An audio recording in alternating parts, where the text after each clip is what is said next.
Boa noite, pessoal. Tudo bem? Boa noite. Fabrício, já que não tem assunto, fala mais um pouquinho daquelas entradas com fundo, fazendo um fundo mais alto do que o outro, só para dar uma refinada mesmo, é Ah, rapidinho, tá. só para a gente refinada, né? Vamos lá, então. É uma coisa bem... Esse é bem padrão mesmo. Só Aqui, ó. para os pontos de entrada ali, tá? O ponto, eu sei que é fundo mais alto, né? Já o mercado já está Sempre que a gente já tiver uma circunstância assim, obviamente vai dar entrada. A entrada seria a partir deste que andou aqui, ó. Tá? Quando é que essa entrada fica mais refinada? Se por acaso aparecer... Opa, peraí. Se por acaso aparecer... Oh, meu Deus do céu. Toda hora que eu clico aqui vai pular. Desculpa, tô clicando errado aqui.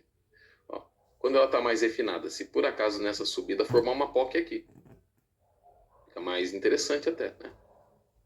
Se a gente tivesse uma POC aqui, com que andou já aqui em cima, rompendo, já ficava mais interessante. Mas é basicamente isso aqui. Agora, quando é que isso aqui ganha força? Quando isso aqui acontece num ponto previamente marcado, né?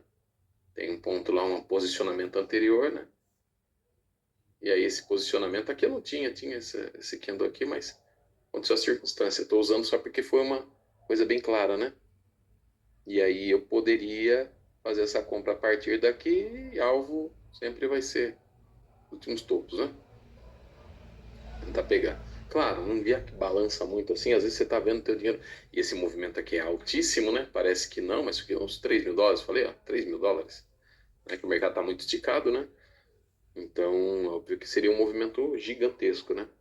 Mas esse padrãozinho aqui é o padrão da gente enxergar que o mercado caiu, não tem mais lote para continuar vendendo, tenta vender de novo, não tem de novo, e ele é obrigado a fazer a recapitalização, que seria a busca de contratos lá em cima para tentar novamente continuar o movimento de baixa, né? Basicamente é isso. certo. Até essa subida eu estava olhando ela à tarde, ele foi e eu fiquei para trás. Aí fiquei sem o ponto, mas é bem isso ali, você explicou, naquele pontinho de entrada ali que eu fiquei em dúvida se eu entraria ali É, ou esperava ele você desenvolver sempre vai mais. achar, né, essas entradinhas aqui. Quer ver? Se eu olhar aqui para o mercado, você vai ver. Isso acontece muito. Isso você pode identificar até no meio de posicionamentos, por exemplo. Fez uma volta aqui, fez uma volta aqui, né? Então você já enxerga ele assim e uma entrada seria rompendo esse aqui. Mesma coisa, se tiver um, uma POC aqui embaixo, esse negócio subir rompendo, fica melhor ainda. Então, sempre assim. Perfeito, Aqui, por refinou. exemplo, ficou impossível identificar. Aqui não dá para saber. Agora, no mercado que está com isso aqui, quando a gente está com estrutura de alta, né? O mercado está com estrutura de baixa, vai pensar a mesma lógica, né? Mesma lógica. Sempre a mesma coisa. Deixa eu ver se tem alguma coisa aqui para cima. Que tenha. Que foi bem da abertura, ó. A abertura fez esse topo aqui. Quando voltou, fez esse aqui. Aí nós temos uma queda, né? O problema é que era o tamanho de stop, porque tinha que entrar quando rompesse esse candle aqui. Seria daqui para baixo a entrada, né? É uma entrada boa, mas no entanto com um stop muito caro. Mas todas aqui dariam, né? Um stop muito caro. Mas é sempre encontrar digamos, essa deficiência na tentativa de formação do novo topo, né? Ele justamente não consegue porque não há mais liquidez, não há mais liquidez compradora, né? Não tem mais uma compra, né? Ô, Fabrício, Sim. ah, quando você está operando, você vira e mexe fala que com a análise do yield cluster, você está vendo que está tendo pode estar ocorrendo um pullback ali. Uhum. Eu não consigo enxergar, assim, como que você distingue o pullback Ah, de uma reversão?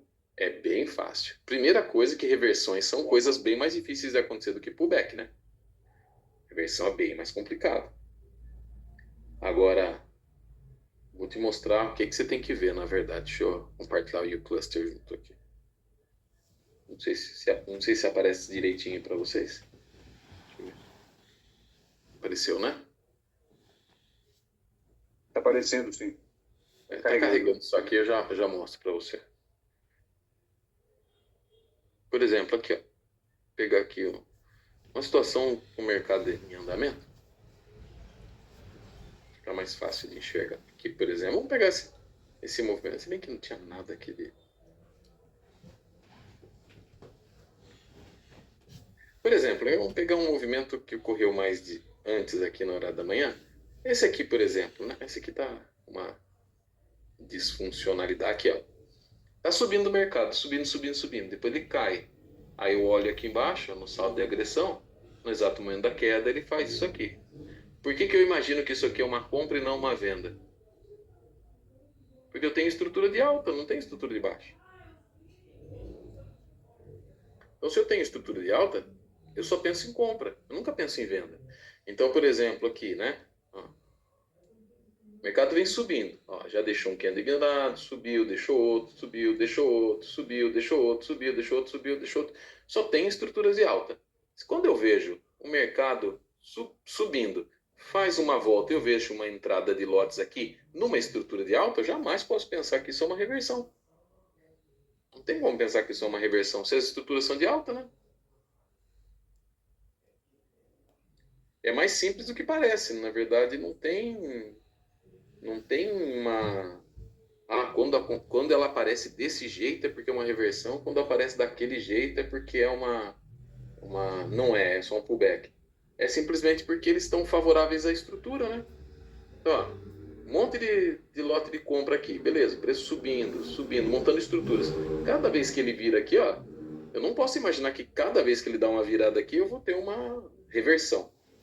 Isso não existe. Uma reversão só está comprovada a partir do momento que ele vira e monta novas estruturas para baixo, né? Então, eu tenho que acreditar que isso aqui é uma entrada de lotes na posição negativa para continuar o movimento de alta, já que estamos numa estrutura de alta, né? Aqui, ó.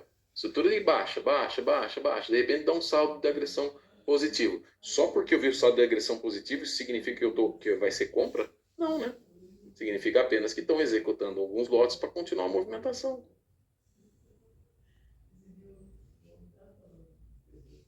Entendeu? Entendi, Fabrício. É sempre, assim, ó, o que manda no mercado é estrutura, não é, assim, ó, o que manda para onde o mercado vai. Sempre vai ser estrutura. Então não adianta olhar para indicador, querer identificar, não, indicador vai te indicar outras coisas, né? Então estrutura está dizendo, se tem uma estrutura de alta é compra, se tem uma estrutura de venda, de baixa é venda. E aí na hora que eu entro, vejo entradas de ordem, né, do fluxo, na posição contrária ao que a estrutura vem, eu tenho que interpretar que isso é um pullback, né? Então eu fico atento para fazer tipo, tá caindo, eu fico atento para fazer uma venda, não fico com o dedo na compra. Eu só preciso do sinal de venda, né? E preciso que ele volte até uma estrutura, por exemplo, que fica bem mais interessante. Fica bem mais fácil de fazer. Então tinha um candle ignorado aqui, o mercado caiu. Quando começou o pullback, eu fico de olho nesse candle ignorado aqui, ou até nessa estruturinha de cima, para ver a hora que vai aparecer uma sinalização. Apareceu uma sinalização, eu volto a vender. Tá certo. Tem uma outra dúvida também, posso... Pode. Também está sendo muito utilizada a questão da linha de liquidez e o resgate ali da POC, né, do movimento, do range ali, né? E eu estou usando, eu não sei se teria alguma outra ferramenta, né, para olhar esse volume. Eu estou usando o do U-Cluster mesmo, só que ele só me dá de 15 em 15 minutos, né, ou de 5 em 5, dá por períodos, né? Então, eu não uso volume, né? Você fala... Para ver a POC. Para ver a POC do movimento. Ah, entendi. Eu não uso do U-Cluster, né? Eu uso do Ninja mesmo, né? Eu não tenho, né? Ele é pago, né? É pago, é. Você teria alguma outra ferramenta grátis assim? Não tem. Não tem? Tá. Não. Ok, obrigado, hein, Fabrício.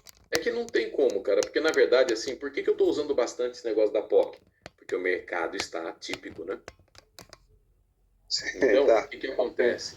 O que acontece? Vou pegar aqui, por exemplo, essa subida. Você fala, nossa, que subida. Os caras devem ter negociado pra caramba. Cadê os lotes? Tá vendo? Certo. Quanto mais amarelo e mais magrinho, é porque não tem lote. Aí o mercado fez essa movimentação desse jeito e o único lugar que teve alguma negociação foi aqui na POC. O resto não teve nada. Então veja só, se subiu aqui sem nada, sem nenhum vendedor, Não vai voltar, subiu né? com tudo, e ele tenta voltar aqui, só tem lote comprador nas posições.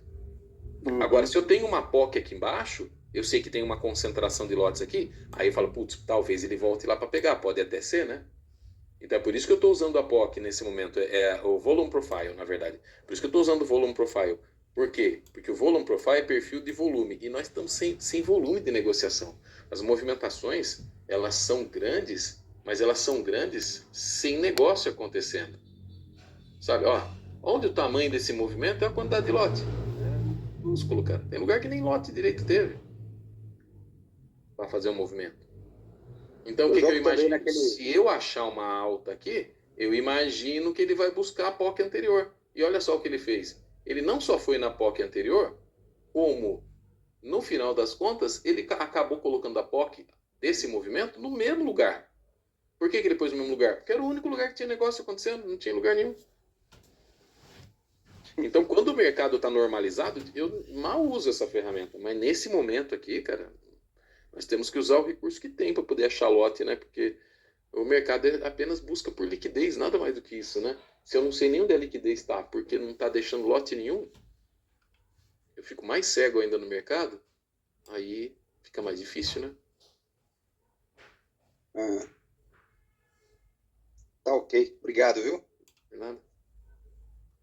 Então é isso que eu falo para vocês, que é bom a gente pegar um ativo e ficar muito tempo no mesmo e gastar muito tempo para a gente ver esses momentos de mercado, para a gente desenvolver essa habilidade, porque senão a gente fica sem a habilidade para lidar com isso, né?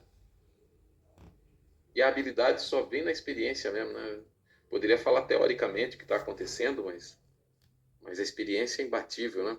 Então, hoje, né, nesse momento, o que eu passei na pandemia está me servindo de alguma coisa, entendeu? Eu quero só isso aqui, ó.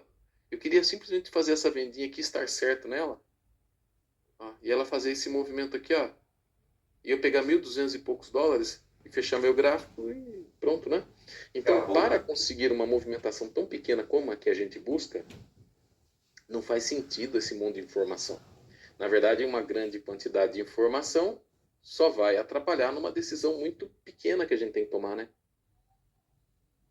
Então tem coisas que eu acho mais simples. Por exemplo, uma coisa que eu faço, que eu acho muito simples de fazer. Uma regra. Nunca opere contra o fluxo. Simples assim. Se o fluxo está caindo, procura operações de venda. Se o fluxo está subindo, procura operações de compra. Simples. Basicão, basicão, né? Basicão, basicão. Então, quando eu olho esses dois gráficos aqui, ó, esse aqui de baixo que é fluxo, eu estou vendo o quê? Ele montando estrutura de venda. Ah, então eu vou achar uma estrutura de venda que vou vender. Só. Nada mais do que isso. Né? E aqui, ó, é uma coisa bastante simples, na verdade. Eu faço, por exemplo, vou colocar uma venda aqui, né? Porque se a gente for pensar bem, ó, eu tenho esse movimento. Fez um topo aqui e fez um próximo topo aqui. Um já é menor que o outro. Né?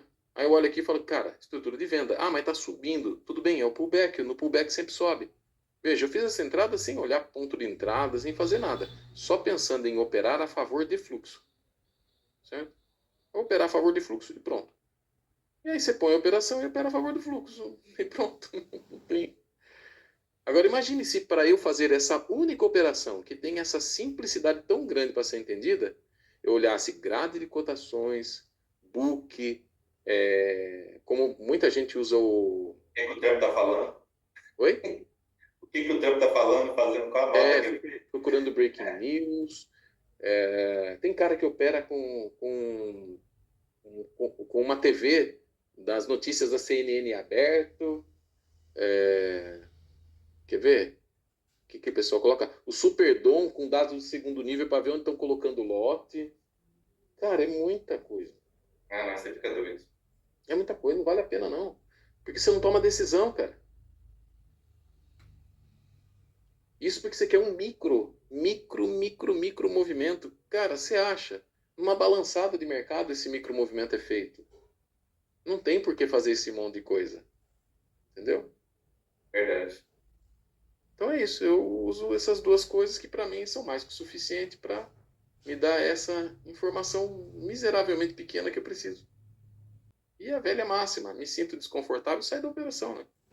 Você vai esperar fazer stop, esperar fazer tudo, né? Vai fora. Puxa no zero.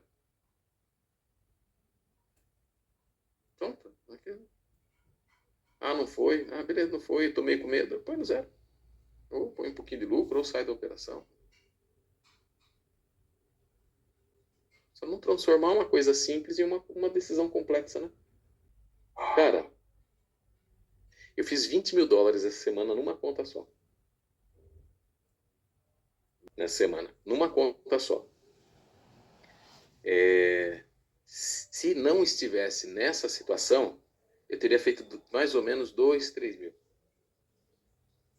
Tá andando muito, muito mesmo, é verdade. Então essa que é a questão, entendeu?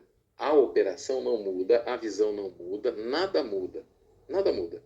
O que é que muda? Tamanho de stop, tamanho de alvo. Como eu não diminuo a mão, porque eu já trabalho com um mini só, né? Então a minha mão é só aquela.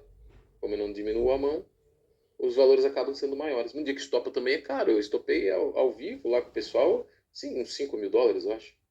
Eu fechei negativo na conta. Hoje eu fiz 6, eu fiquei com milzinho, ganhei milzinho, né? Entre ontem e hoje. Tá bom, né? Mas era o stop de 1.500, 1.200, 1.000 no dia, virou 6.000 agora, cara. Porque tá muito caro, né? O mercado tá muito esticado. Só que na pandemia foi assim. E na pandemia eu só apanhei, aí aprendi, né? Então a experiência de lá, se vir a surgir uma outra circunstância, já estamos mais preparados para isso de novo. Claro, a gente se acostuma ao mercado normal, movimentação normal, a gente acostuma. Daí o que acontece? Entra uma situação como essa, você demora um pouco, porque você já sabe o que fazer, mas você demora um pouco para sair daquele costume que você estava nos dias anteriores, meses, anos, às vezes, para voltar para essa realidade nova. É um pouco demorado. É quando a gente começa a dar umas perdidas e tal. Né? Daí você senta, reavalia, vê certinho e fala, putz, mudou, né? Mas talvez a coisa mais fácil, tem duas coisas que são muito simples da gente saber que o mercado mudou. A primeira é simplesmente medir o tamanho de um stop normal que a gente fazia e ver que à noite, que não tem nem movimento, está dando 515. E que durante o dia está dando 2.000. Você sabe que o mercado está estranho. Já sabe disso, né? E a segunda é colocar um volume profile e ver que o mercado faz movimentações sem lote, ó. Não tem lote. Tem um pinguinho aqui que teve, um pinguinho aqui, mas o resto é tudo sem lote nenhum.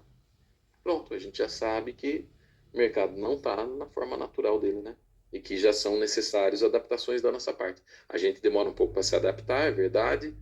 Acaba tomando muita bordoada nesse período, né? Eu teve uma semana aí que eu saí a semana, assim, saí positivo, mas saí de pouquinho, assim, tipo $100, 150 na semana, né? Eu falei, rapaz, como apanhei essa semana, rapaz, apanhei igual um cachorro, cara.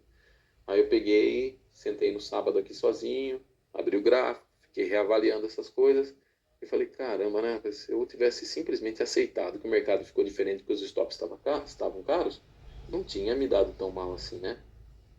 Vamos para a próxima semana. Aí entra a parte da adaptação. A semana foi melhorzinha, não foi boa ainda, foi melhor. Aí na outra semana, né? Terceira semana já comecei a me sair um pouco melhor. Na quarta semana já melhor. Aí passou o mês de março.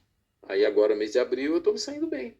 Mesmo com essa circunstância. Tira vai ficar nisso aqui, né? E volta no dia seguinte e volta a fazer ali seus $600, $700 e se recupera, né? Eu lembro que você falou que na Trump versão 1 lá também, a movimentação era brusca também, né, Fabrício? Como? Na versão 1 do Trump lá, no governo passado, a movimentação era loucura também, né? Não era loucura, ela era mais rápida, né? Mas Era mais aqui, rápido. só que ela era mais rápida, mas tinha lote, cara. Tinha lote, aham. Tinha, era a movimentação normal do mercado, não é que era um mercado maluco, era só a movimentação normal do mercado. E dava stops de $400, $500, não era muito fora. Entendeu?